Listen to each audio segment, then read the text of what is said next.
começando aí esse dia 12 de janeiro, as notícias de norte a sul do país. Hoje os destaques do Mato Grosso do Sul, de Santa Catarina, de toda a região sul, com os companheiros Thiago Assad e Matheus Vetter. Daqui a pouquinho a gente fala com eles. Fala para você ficar ligado na nossa programação, inscreva-se já no nosso canal, clica aí no botãozinho que aparece embaixo do nosso vídeo. Você também pode nos ajudar curtindo e compartilhando esse vídeo nas suas redes sociais, ajudando a Causa Operária TV a chegar mais longe. Aproveito também para pedir a sua colaboração financeira, que pode ser feita por meio dos super chats, dos super stickers durante a nossa transmissão ao vivo, e também tornando-se membro da Causa Operária TV, de modo que você contribui regularmente, um valor pequenininho para você, mas muito importante para a gente.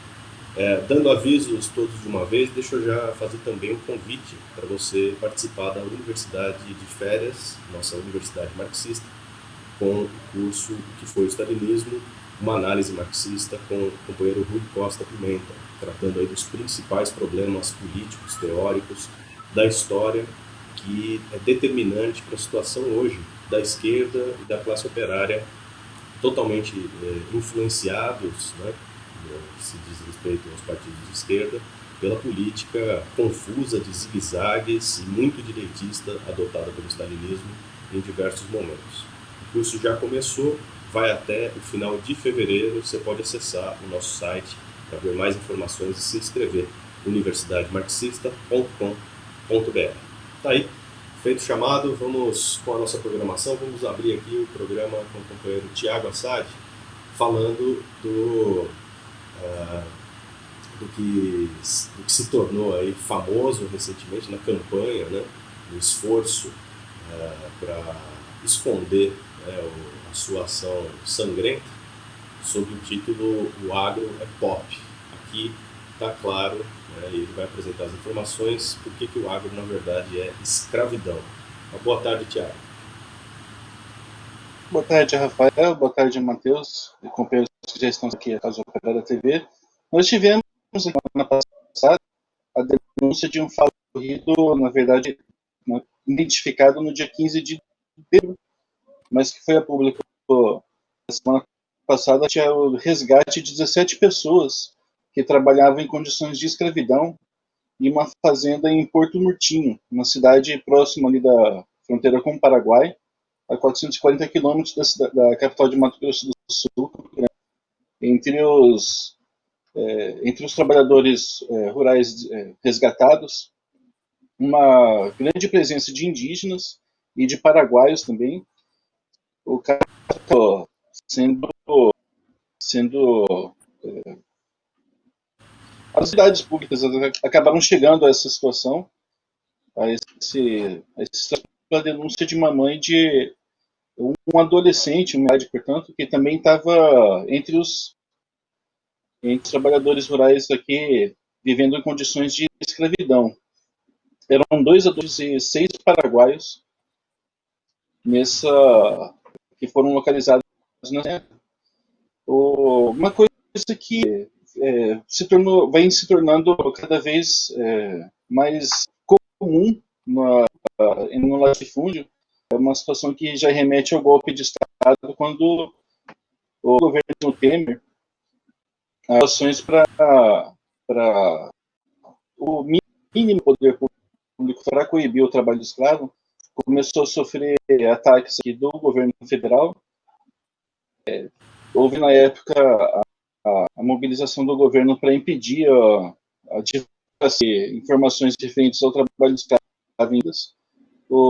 No caso com a ascensão de Bolsonaro de vez, e o que está se discutindo aqui muito no Estado é que a gente está retrocedendo com muita velocidade um período em que o trabalho escravo ele era uma coisa endêmica aqui, sobretudo nas carvoarias aqui de Mato Grosso do Sul.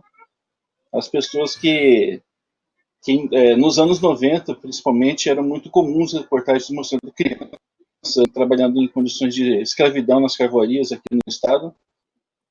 Muitos produtores do trabalho têm que essa está voltando a acontecer no Rio Grande do Sul. E nessa base que está se construindo também a produção agropastoril do Mato do Sul, que demonstra que, na verdade, o agro, como foi destacado aqui, não é absolutamente nada do que, do que o fator do atraso mesmo da sociedade brasileira, tanto político, pelo apoio que deram ao golpe de Estado e sendo a ascensão do bolsonarismo, quanto econômico e social, pela forte presença que o latifúndio tem nas estatísticas referentes ao trabalho escravo, né, Rafael?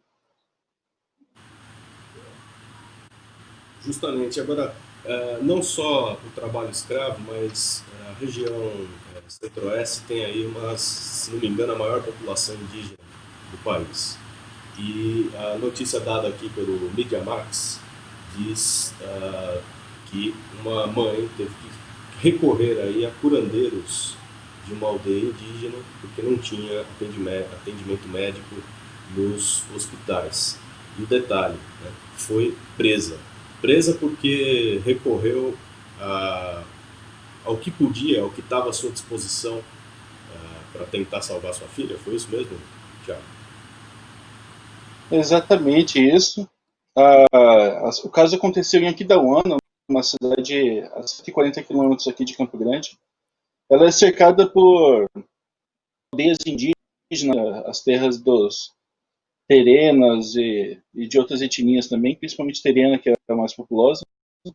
Mas tem, tem a tradição, né, das comunidades indígenas em Visconde Tauné. E, por outro lado, tem a absoluta falta de infraestrutura mínima para a área de saúde.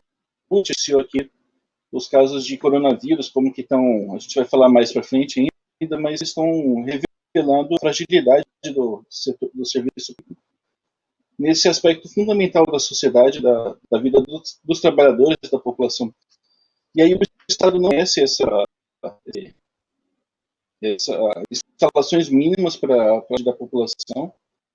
Aqui, no caso, foi uma menina de 3 anos, uma criança, né, que já estava há 10 dias com problemas intestinais. Ela não conseguia alimento, não conseguia resolver o problema que é a sua filha. No desespero, e não tem outra caracterização para isso, essa mãe, uma jovem de 22 anos, não teve nome revelado, mas a idade sim, junto da avó dessa criança, que é mãe da jovem mãe no caso, para destruir o intestino da menina com métodos. A história ela é bem mesmo, né? Com métodos que faziam uso de objetos antes, enfim. Tentaram dar um jeito, não tinha solução ao poder público, tentaram se virar ali. E essa tentativa de ajudar a criança, recorreram a uma curandeira indígena, e nisso a criança acabou sofrendo queimaduras durante o processo lá de cura rústica, própria das comunidades indígenas, sem o tratamento médico moderno. E o poder que negou absolutamente tudo para essa mãe, na hora que tomou conhecimento, porque a própria mãe também vendo as duras na criança que realizou tratamento, levou ela no hospital tentar dar uma solução para o problema da sua filha. E aí o poder público, no hospital onde a criança foi atendida, notificou a polícia sobre o caso envolvendo a menina. Foi notificado que não havia abuso sexual, não teve absolutamente nada. Foi uma sequência de coisas que são escabrosas, essa dúvida, mas que revelam muito o desespero da população pobre diante da falta de meios de se tratar dos seus problemas de saúde. A mãe acabou sendo presa por tortura, quer dizer, essa tentativa no final foi enquadrada como tortura pelo poder público. E o caso ele continua, a avó também está sendo ouvida. Foi uma coisa que aí crescimento aí do fato disso ter acontecido com um vulnerável, uma criança, quer dizer, toda aquela suposta boa vontade da lei, que é simplesmente imaginária, acabou se voltando para esmagar ainda mais uma mulher desesperada para ajudar a sua filha. Vemos que o poder público, que essa máquina de torturar seres humanos, que é o burguês, tem sua fase de decadência, né? E mesmo como os alcances aqui da lei, principalmente quando a lei visa proteger vulneráveis, visa fazer bondades do ponto de vista que aparentam, né, ser bondades do ponto de vista moral, mas que na verdade são muito perversas contra a população, que acaba sofrendo as consequências de um regime cada vez mais brutal, que leva as pessoas ao desvio um lado e depois pune elas pela ação desesperada pelo outro, né, Rafael? Justamente, né? A lei ela pesa mais sobre o pobre e o mais necessitado.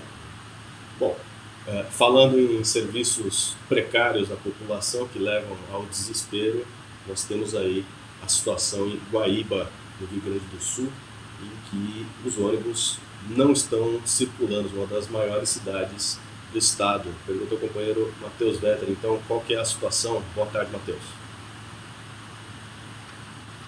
Boa tarde, Rafael. Boa tarde, Thiago, todos os companheiros que acompanham essa TV. Então, na verdade, os rodoviários de Guaíba, eles entraram em greve desde ontem, né, reivindicando aí o pagamento dos salários e dos benefícios. Guaíba fica na região metropolitana de Porto Alegre, é uma das cidades aí da região. E o ano já começa nesse sentido, né? A gente tem várias matérias nesse sentido de ataque aos trabalhadores, tem a questão da Ford. Então, o ano já começa quente nesse sentido, Rafael. Tá certo. Nossa pauta hoje está destacando aqui vários problemas da situação do coronavírus. Antes da gente falar disso daí, que é um dos temas centrais, né, tem sido ao longo aí de quase um ano já, estamos caminhando para um ano de pandemia. Vamos falar dos problemas econômicos, porque tem greve de rodoviários e a situação não está boa para diversas outras categorias. Começar pelo primeiro problema, que parece que detonou aí, né, aquele efeito dominó. A saída da Ford do Brasil, o anúncio de que a empresa vai encerrar as suas atividades, tem reflexos aí até na região sul. Diz aí a matéria do Zero Hora, também do Rio Grande do Sul. Qual é o impacto, como estão dizendo aqui, para a Serra? Então, ao contrário do que muitas pessoas poderiam pensar, né, a saída da Ford aí não implica só na demissão dos 5.000 funcionários da própria empresa. Além de refletir, lógico, na economia local, né, os empregos aí, são mais 5.000 desempregados na região. Isso implica em várias indústrias que alimentam a montadora. No caso, na Serra Gaúcha, há um predomínio aí das fábricas de plástico para o setor automotivo. Então, lá em Caxias do Sul, por exemplo, há várias fábricas voltadas à produção de painéis, né, para a Ford. Isso daí vai implicar numa defasagem da produção nessas indústrias e provavelmente também na demissão, Rafael. Então, são 5.000 funcionários aí diretos que perdem emprego pela saída da Ford, mas a gente poderia contabilizar aí milhares de empregos indiretos.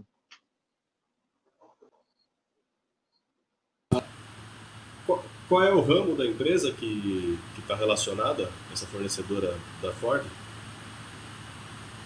É o ramo de plásticos. Eles fazem aqueles de carro de plástico, né? Acabamento de porta, todo esse serviço, né?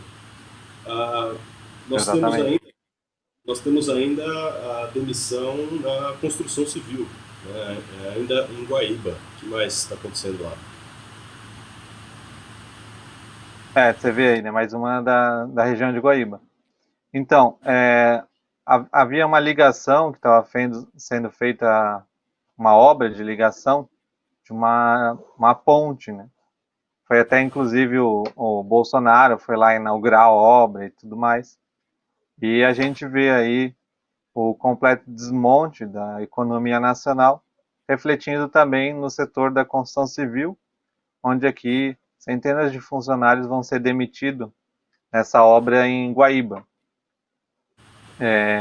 Destaco também a fábrica da IOC, em Nova Prata, que vai fechar em maio e 300 funcionários serão demitidos. A empresa concentrará a produção de pipoca na cidade de Pouso Alegre, em Minas Gerais. Então, só aí, né, Rafael?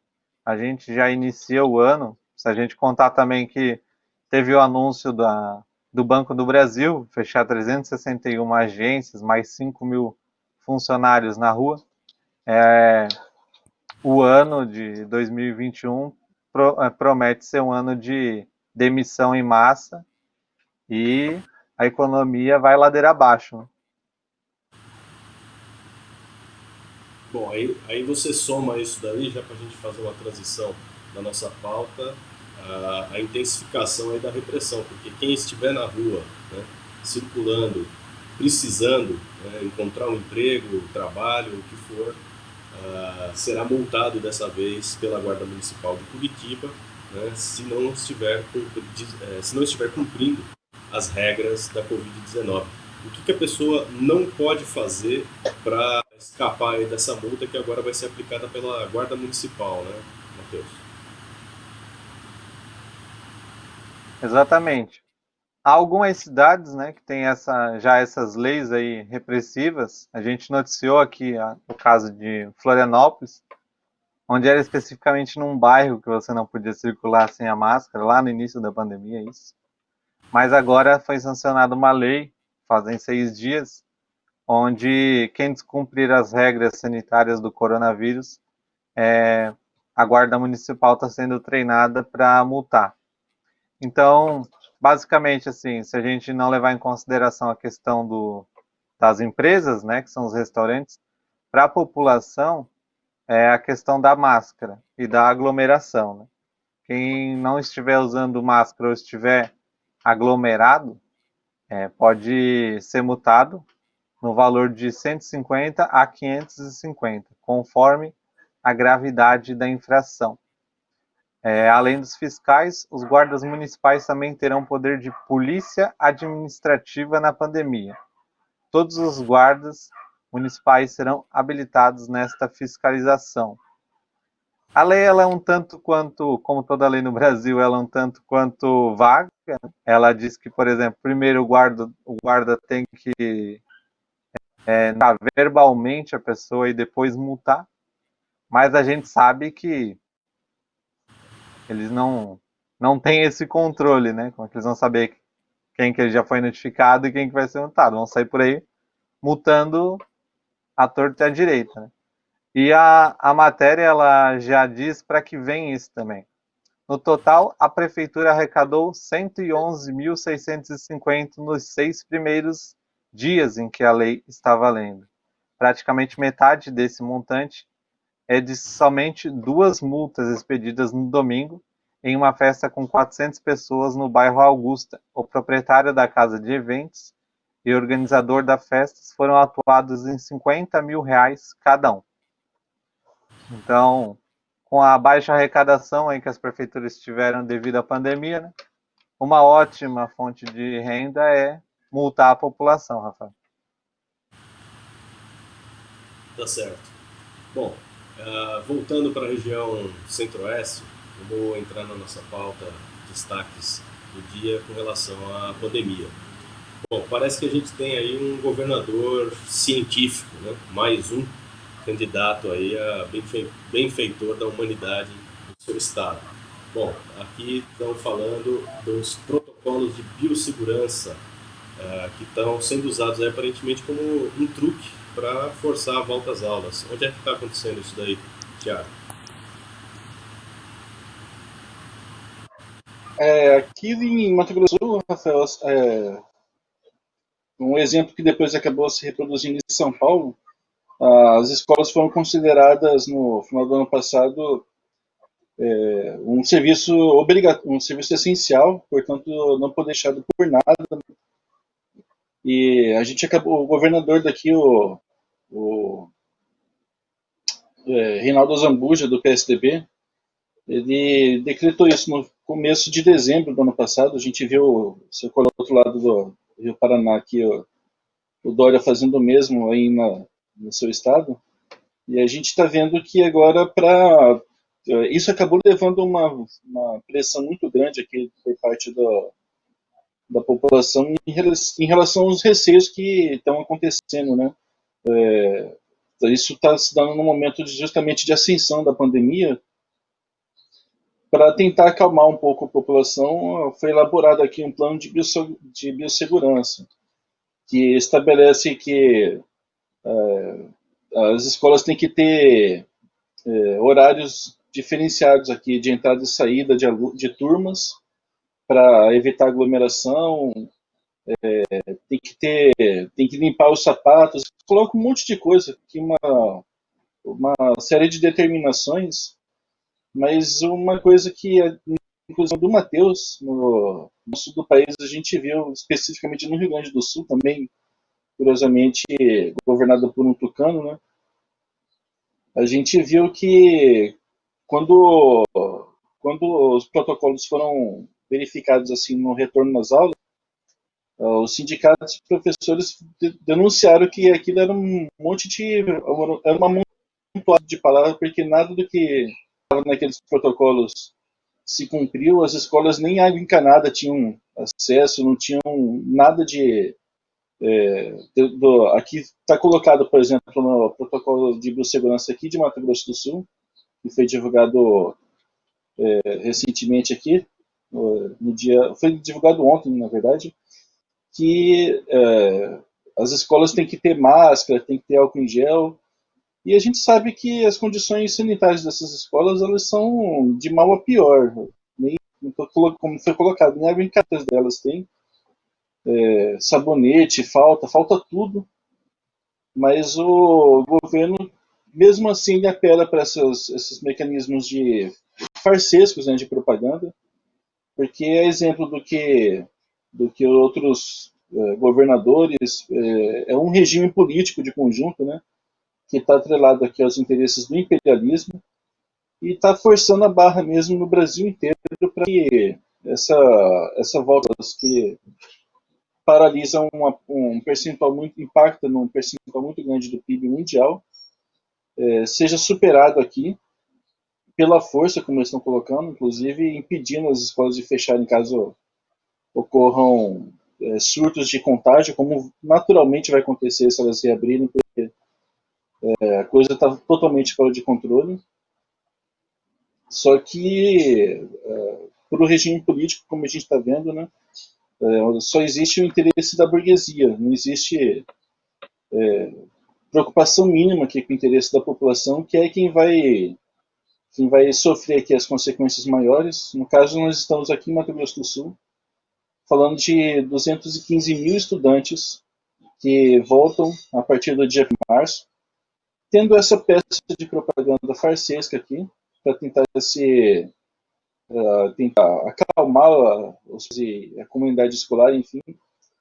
Só que a gente sabe que é tudo uma farsa. Na verdade, a única coisa que vai acontecer agora, se essa volta às aulas se concretizar, é uma explosão desses números que já são alarmantes nos contágios, o que coloca também em regime de urgência a necessidade da comunidade escolar se mobilizar por comitês, por organizações de luta para não impedir, para não deixar essas aulas voltarem, organizarem piquetes, enfim, não deixar mesmo que finalmente a gente está falando da vida desses, não só dos 215 mil estudantes, mas também das milhares de professores.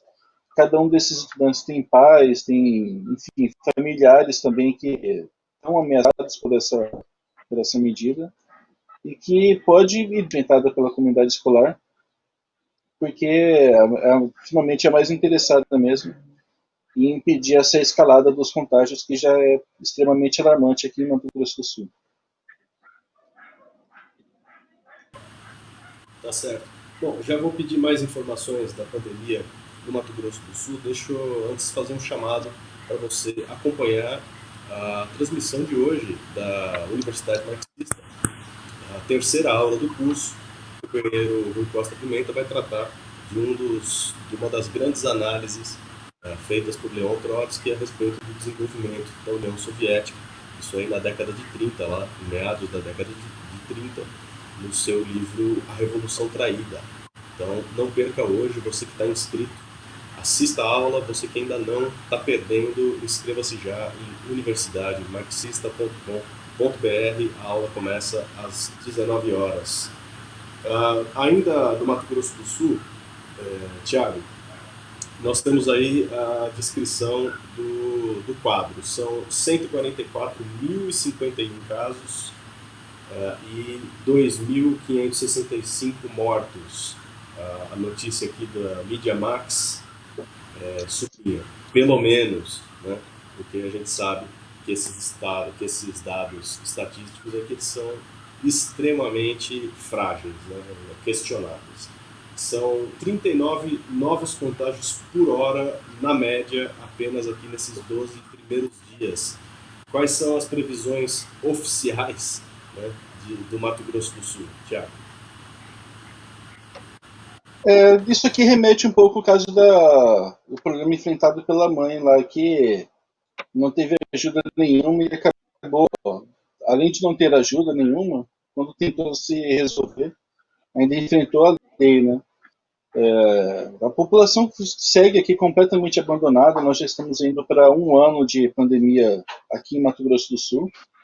Nesse intervalo de tempo, absolutamente nada foi feito no sentido de promover alguma segurança sanitária para a população. E a gente está chegando aqui agora no momento de explosão de um novo surto de contágios. Mato Grosso do Sul já é o estado que mais tem mortes por coronavírus no Centro-Oeste, supera todos os outros estados e o Distrito Federal.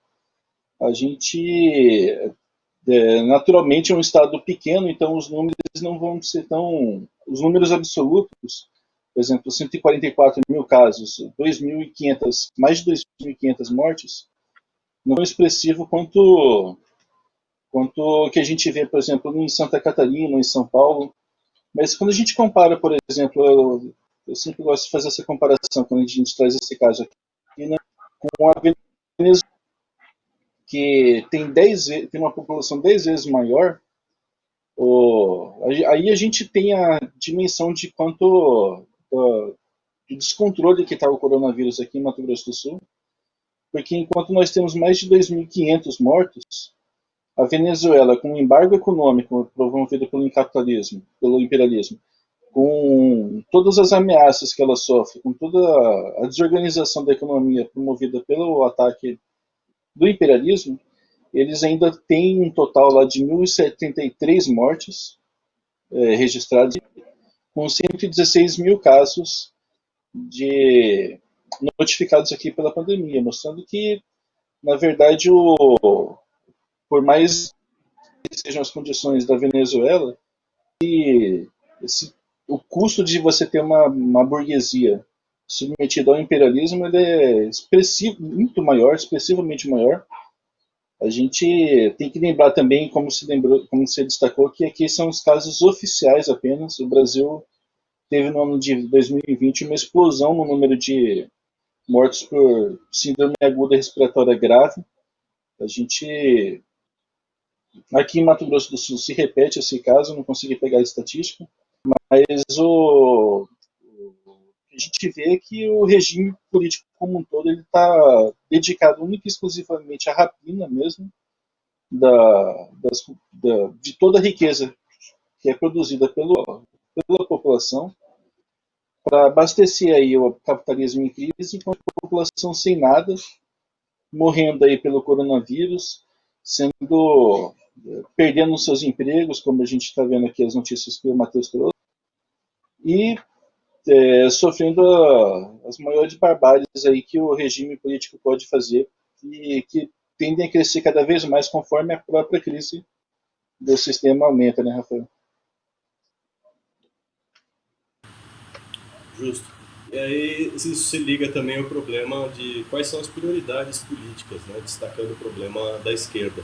Antes da gente falar da situação da pandemia na região sul, eu peço para o companheiro Matheus Vetter comentar aqui uma notícia incluída na pauta de última hora, né? Mas que mostra que a esquerda realmente está com a cabeça no mundo da lua, né? O grande problema na região sul do país é o hino do Rio Grande do Sul. É isso mesmo? Por quê? Exatamente. Bem, primeiro, os companheiros podem encontrar uma polêmica que a gente fez no Diário da Causa Operária, intitulado "O parlamentar pequeno burguês sempre quer escravizar o povo", que fala justamente desse episódio. Na cerimônia de posse dos ilustres vereadores da Câmara Municipal de Porto Alegre, eleitos em meio à fraude total em 2020, representantes do PT, do PCdoB e do PSOL protestaram contra o hino oficial do Rio Grande do Sul.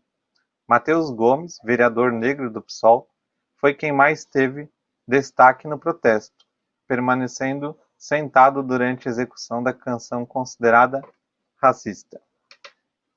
O grande motivo para o protesto são os seguintes versos do hino gaúcho: "Mas não basta, para ser livre, ser forte, aguerrido e bravo.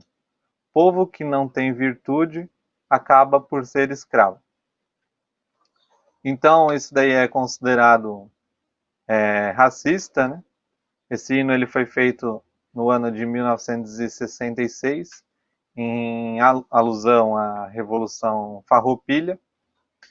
E, como se não bastasse, justamente o que o Rafael falou das prioridades, né? Uma decorrência disso saiu no portal Sul 21, no dia de hoje, que o deputado apresenta projeto para mudar o considerado racista do hino.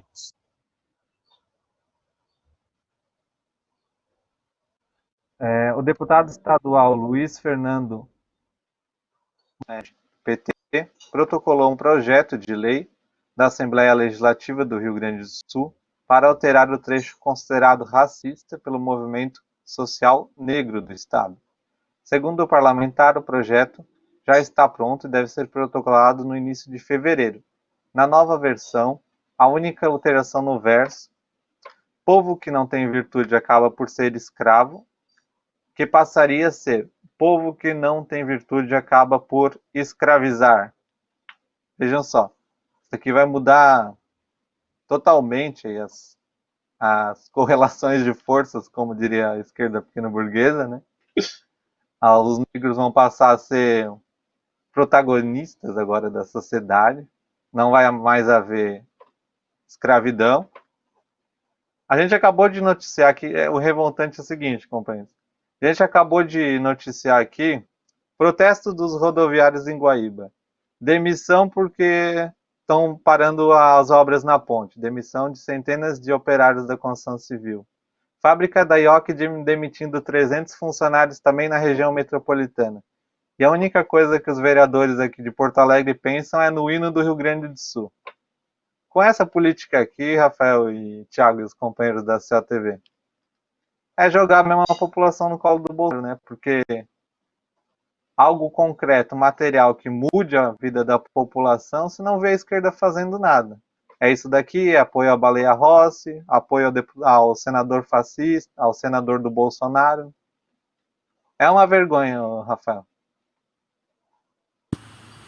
Exatamente, o papelão que faz a esquerda, né? Agora, justamente para a gente encerrar o programa de hoje, veja só por que é realmente uma vergonha que a esquerda se coloque dessa maneira diante da realidade dos fatos. Qual que é a situação da pandemia na região sul? Então, a pandemia na região sul, ela se agravou e muito. No Panorama Brasil passado, a gente trouxe a informação de que Santa Catarina passou a ser o terceiro estado com maior número de confirmados, estando atrás apenas do Rio de Janeiro e de São Paulo. O total de infectados no estado já são 522 mil infectados, sendo 5.677 mortos. Tem uma notícia aqui do NSC que trata que o total de mortes por Covid-19 no Brasil é maior que a população de 98% das cidades de Santa Catarina. Não elas somadas, mas a população total. Né? Quer dizer que os 200 mil e 203 mil é maior do que 98% das cidades de Santa Catarina. Como se a pandemia tivesse matado 98% das cidades, né? Uma cidade, vamos dizer assim. Só não entra na conta Floripa, Blumenau, Joinville e São José. Então, é uma situação alarmante a pandemia. A gente não vê aí a burguesia tomando nenhuma atitude, a não ser a vacina, que também ninguém sabe a eficácia, se quando uma situação que só a mobilização popular resolve, né, companheiro? Justamente. Bom, o Panorama Brasil de hoje vai ficando por aqui. Infelizmente, o nosso tempo acabou. Obrigado, Matheus. Obrigado, Thiago, pelas notícias e os comentários. Você que assiste a gente ao vivo na Causa Operária TV, não deixe de se inscrever no nosso canal se você ainda não estiver inscrito e acompanhe a nossa programação. O Panorama Brasil vai ao ar de segunda a sexta, 12h15, e a gente se vê amanhã. Até lá.